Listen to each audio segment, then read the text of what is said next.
өзімнің күшімді мен аямайын. Бәріңізге сәттілік қарсыластар.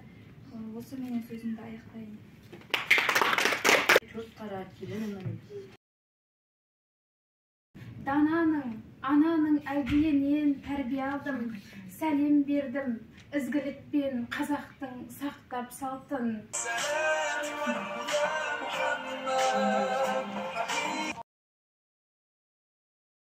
Келінімнің тілеулердің Назар салып тыңдаңыздар, бұрылып, атым әсел, қаракесек ұруым.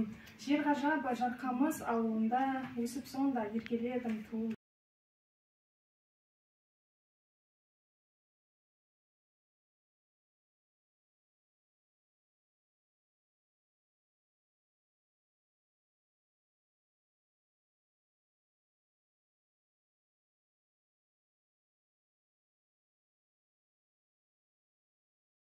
Анасы балбұлағым, маржан сөзбен кестелеп жыр құрадым. Осы отырған барша халық әділ қазы, иеліп сәлем берем баршаңызға. Енді жақсы киім үлгісі негізі үш қойын еді, бұл киім үлгісіне қарап кетіп қойды.